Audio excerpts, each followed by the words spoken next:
Hello, everyone, and welcome to Not So Small Talk. I apologize for my late arrival. I was participating in an awesome summit with my friend Marta Spurk, talking about my best-selling book, The Colors Inside of Me, my best-selling children's book. If you have not read it, it's awesome. You should get it. Somebody will put the link in the comments. But I apologize so much for being late. That's not my way. And you have to know that it was literally killing me the whole time. And then, of course, Facebook deleted my event that had all the yummy, banners in it and all the ways that we were going to kind of keep track of this conversation. So we're going to wing it, right? Because that's what professionals do. But I wanted to take a moment and let you know that what we're going to talk about today might hit a little bit below the belt. And what I mean by that is that you're going to feel this one, okay? And I want you to know that no matter how you feel, no matter how much this resonates or doesn't resonate with you, it's okay, right? You are held, you are in a safe space. Some of the things that you're going to hear today may or may not trigger you in a way that you've never been triggered before, things that you didn't realize were things that you were struggling with. But the good news is that once we uncover these limiting beliefs, we're then in a position to be able to do something about it. So I'm really excited for that aspect. If it stings a little on the way there, I am here. I'm holding space with you. So with that said, here we go. So today we're talking about the 5 limiting beliefs that are holding you back from designing and living your dream life, okay? And so what I want you to understand is that your life is truly and utterly created as a result of what you believe. Now, I know that that can be kind of jarring to hear at first because most of us are like, what are you talking about? That's not what causes my life. That's not what reality is. But when you start to research, when you look into the quantum physics of it, when you look into the science behind it, when you look into some of the metaphysical teachings that have been passed down for years and years, you come to find out that we actually create our reality through our thoughts. And what's the biggest proponent of our thoughts? Our beliefs, right? Because we're not going to have a thought that isn't in alignment with our beliefs. So it makes perfect sense. So there are actually 5 limiting beliefs that are the most common that cause us to make choices or to self-sabotage or to do things that prevent us from having our dream life and or business. So we're going to talk about those today. And I don't think I have the ability to pop them up on the screen because I think if I type while I'm talking, it's going to be crazy. But if somebody wants to write them in the comments, that would be awesome. I know some folks are watching out there for me, so thank you. Okay, so let's talk about the first belief. The first belief that causes people not to design their dream lives is I am not good enough. Okay.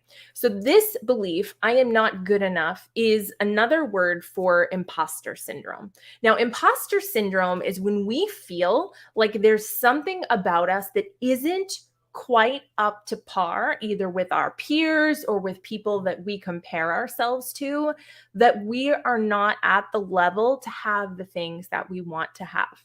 A great way to feed this ego monster and this belief is to spend a lot of time scrolling Facebook. Because if you scroll a lot on Facebook, you will constantly find people that you can compare yourself to and determine that you're not good enough. Hashtag ask me how I know. A lot of times there are people that maybe have, better funnels than you or, more professional photos than you or better graphics than you or whatever. And then you kind of start wrapping yourself around the axle. Well, I'm not going to promote this program of mine. It's not going to do well because I'm not good enough. So you see, it's not necessarily the fact that the program isn't good enough. It's that you don't believe it is. And so you are self-sabotaging yourself in that way. I am not good enough. Now, remember, I am is a really powerful affirmation. We learned that a couple weeks ago when we talked about the most powerful types of affirmations. So when you say I am not good enough, you are saying that the thing that I am, the definition of that is not good enough. Now, how many people would walk around and say, I'm not good enough? Hi, I'm not good enough. Nobody would ever do that.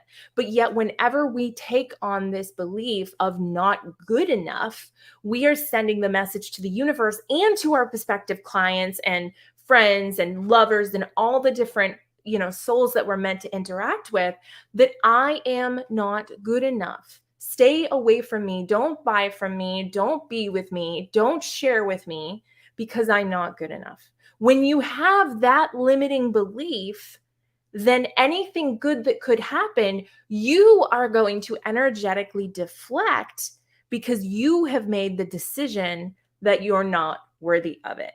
Okay. And that is going to bring us to the next one, which is a kind of a spin-off, a sister belief of that, which is I am not worthy. Right now, some of you, if you're from my generation, you remember from Wayne's World, right? Everybody gets in front of Alice Cooper and they're doing the we're not worthy, right? Like we don't deserve to be in your energy.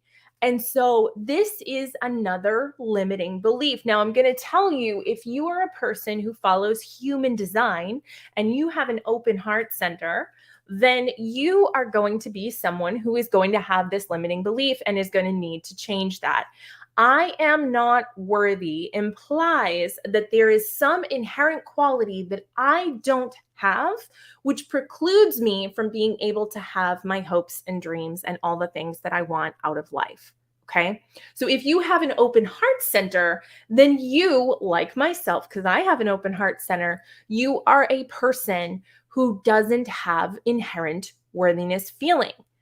I liken it to someone maybe who has an insulin deficiency. Like if you have diabetes, right? You have to take insulin because your body doesn't make it. When you have an open heart center, your body doesn't make the worthiness enzyme.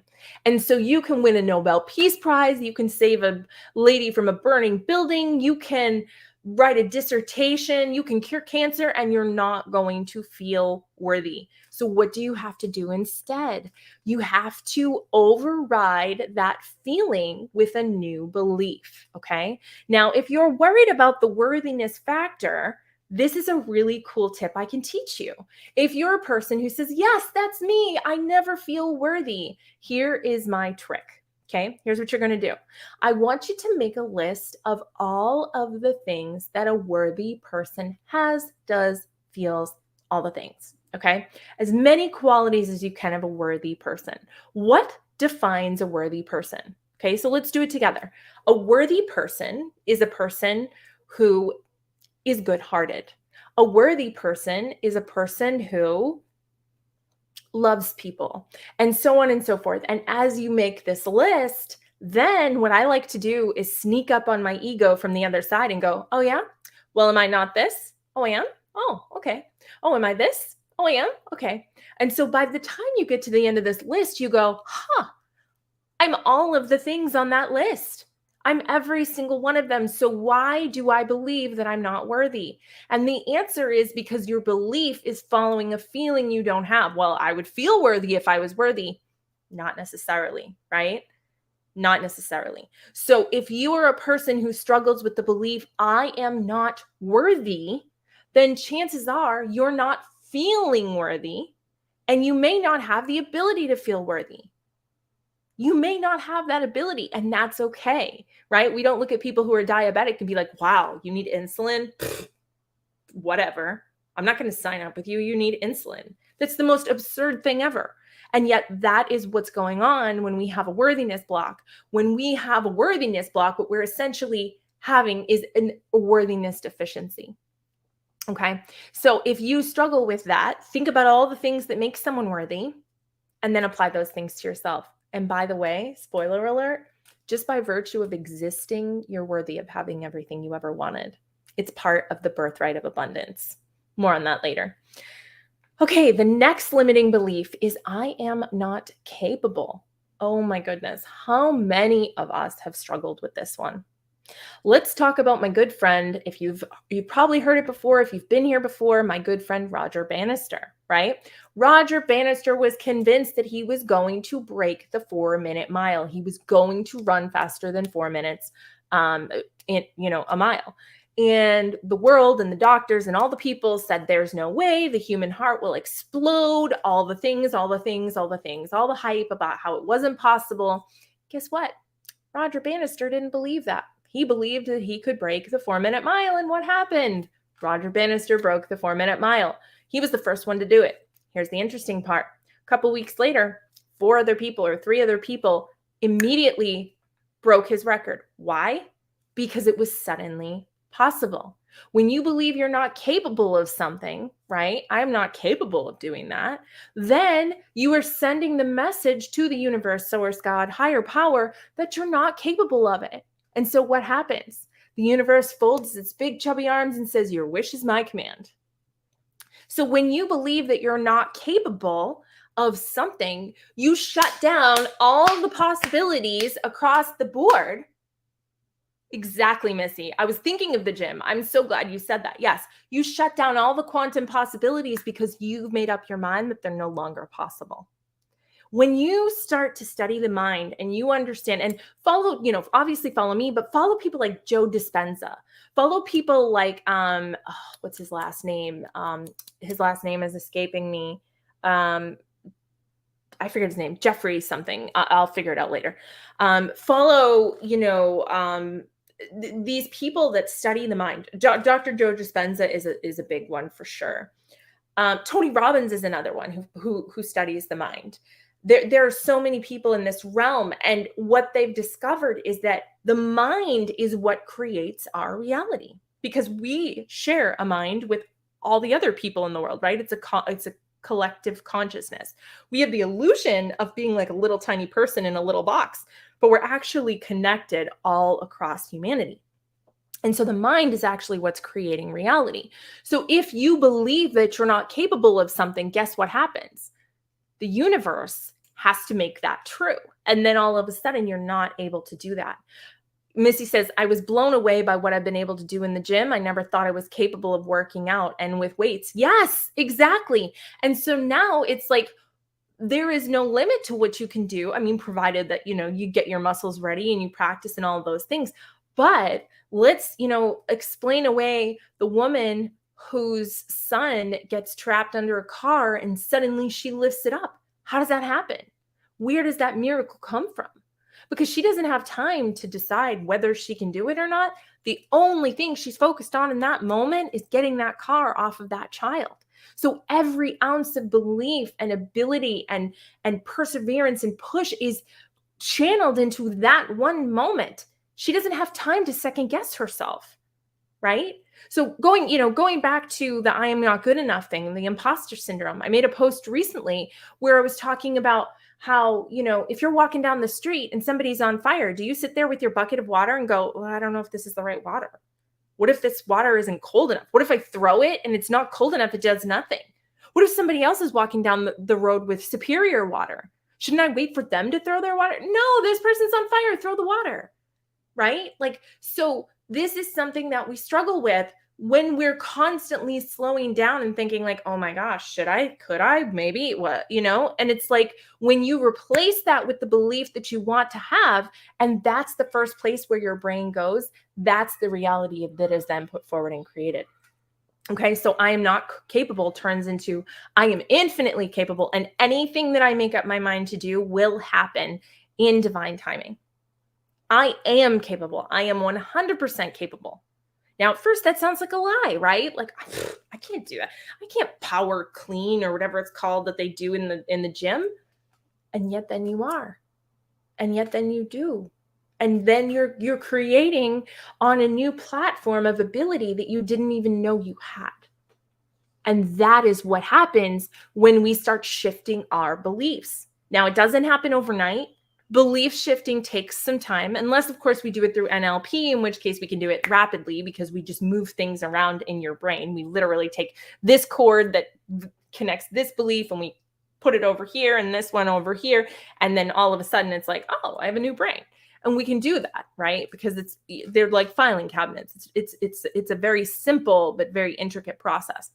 But when we start shifting these beliefs, it's magnificent. And you can say, like, I don't know if that really happens. I want you to look around at all of the people on social media that are suddenly making not $100,000 a month, but there are now people making $1 million American, Canadian, Australian, English pounds a month.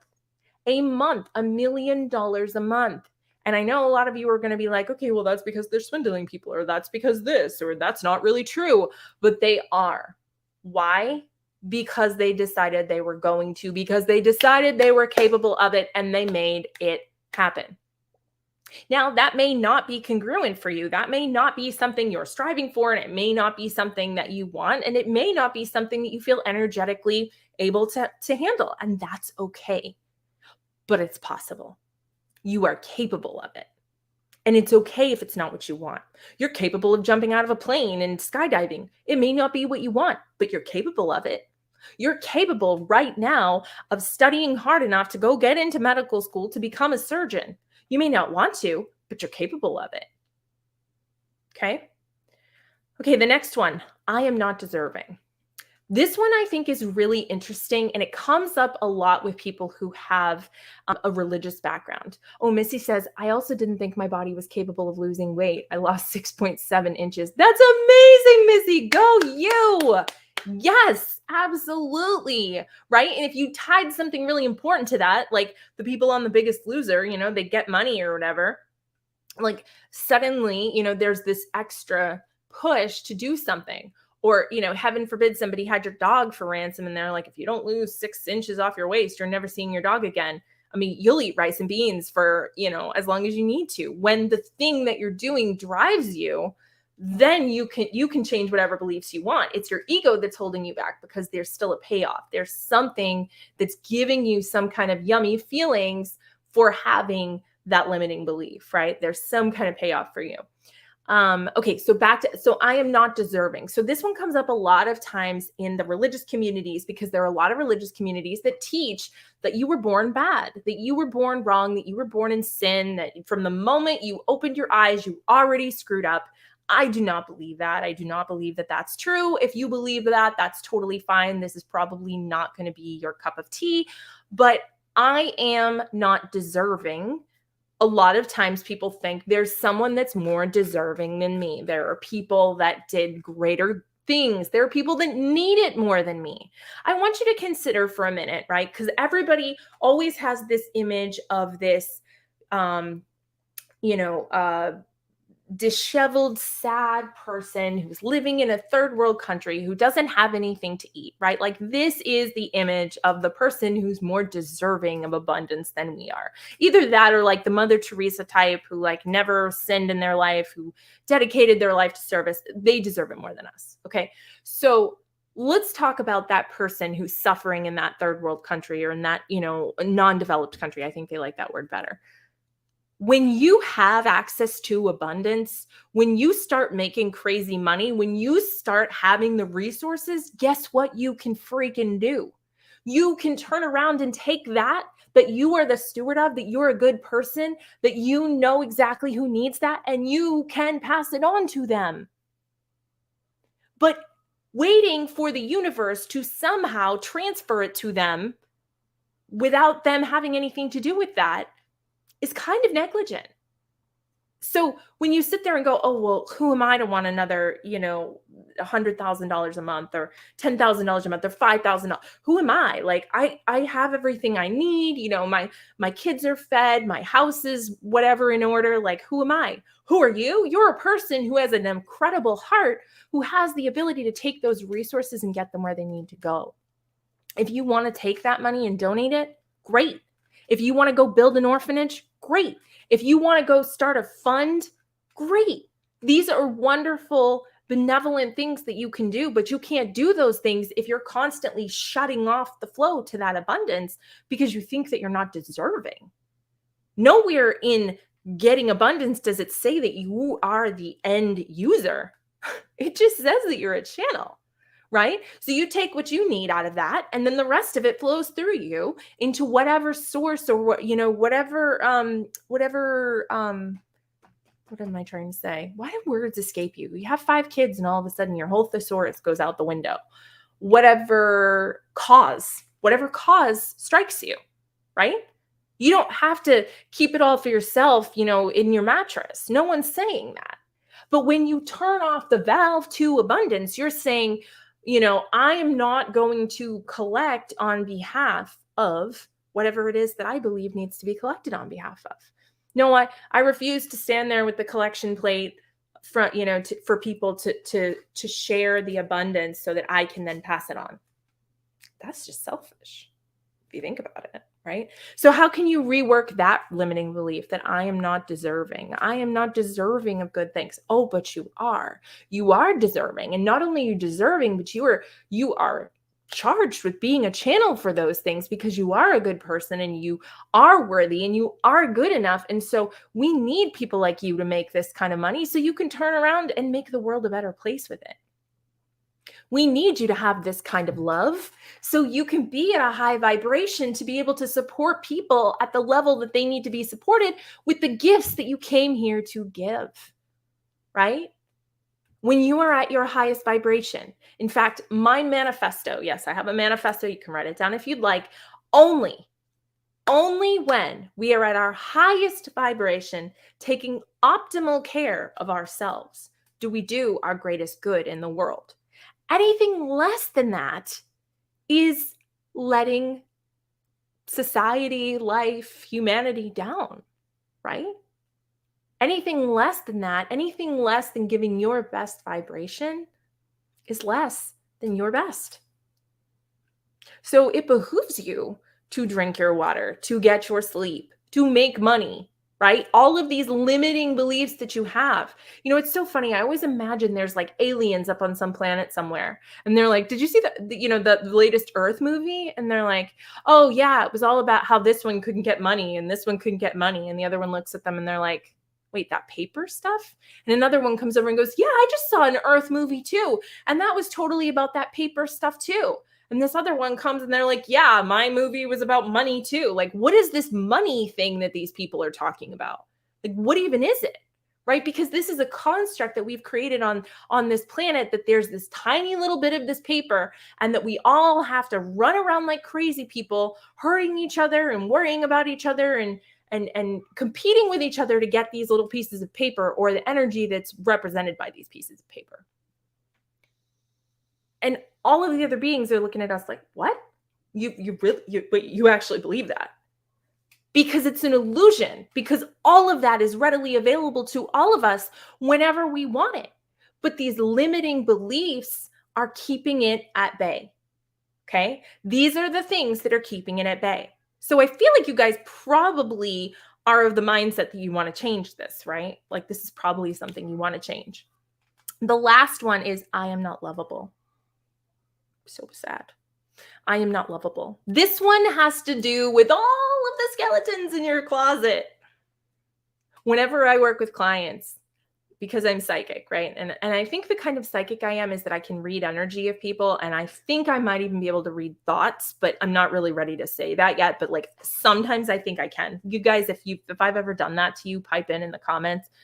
But one of the things that I hear a lot when I'm coaching people, I'll hear in the background, yeah, but if she knew that I blah, blah, blah, blah, and then the rest of it goes, down.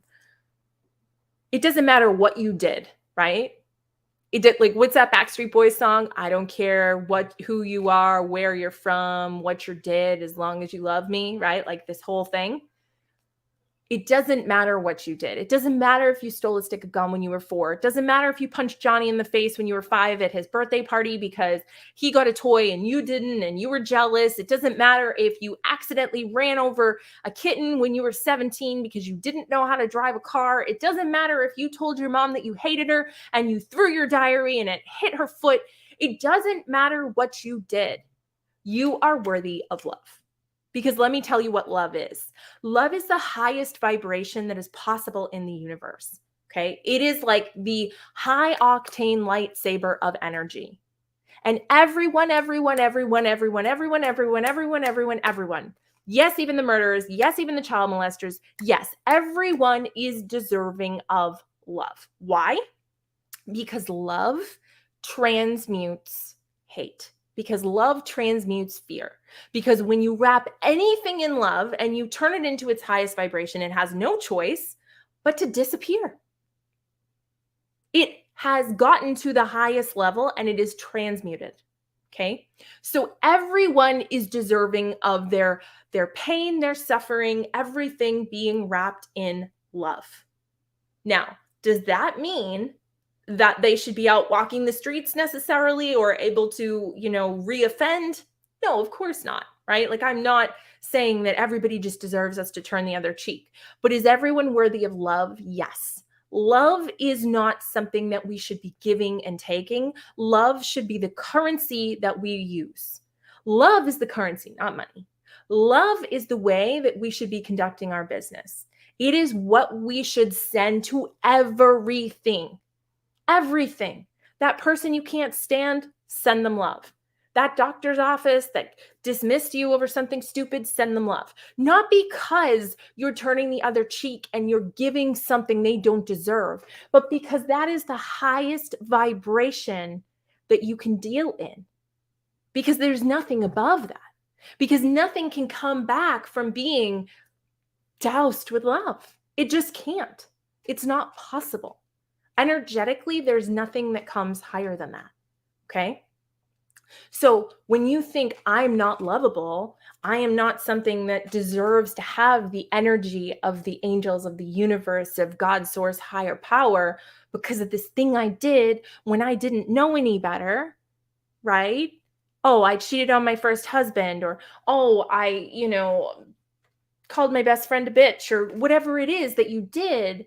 None of it precludes you from being loved. And the best way for the universe to show you love, right? Because the universe is basically like your romantic partner in this dance of humanity. The best way for it to show you love is to be that partner and to bring you the things that bring you joy, right? So you need to be able to be open to that. You need to understand that when you close all these valves of I am not good enough, I am not worthy, I am not capable, I am not deserving, I am not lovable, all of that abundance cannot get to you. And if it can't get to you, then you can't use it to do the work you're here to do. So what does this all mean? What it means is that you are going to have to go head to head with your ego. You're going to have to get uncomfortable. You're going to have a conversation with that bully in your head, and you're going to have to start rewiring these beliefs. Now, not all of these may relate to you, but probably 2 or 3 of them do. And it's going to take some work to undo them. Rome wasn't built in a day. You weren't conditioned to believe these things in a day. So you're going to have some work to do. But if you're committed to doing the work, well, then now is as good a time as any. So one of the things that you can do is start when you notice these beliefs coming up, okay? Start using affirmations instead. I am not good enough. I am a wonderful creature of creation, and I deserve to have everything I ever wanted. Right? I just took like 3 of them and mashed them into one sentence. And at first it's going to sound like a lie. But the more that you say it, and the more you start to believe it, and the more you start to believe it, the more you're going to see it manifesting. Another one of my favorite things that I love to say is that the universe is the great prover. It can only show you what you believe to be true. So what do you believe? What if I told you anything you truly believe you can have? Would you believe it? Because guess what?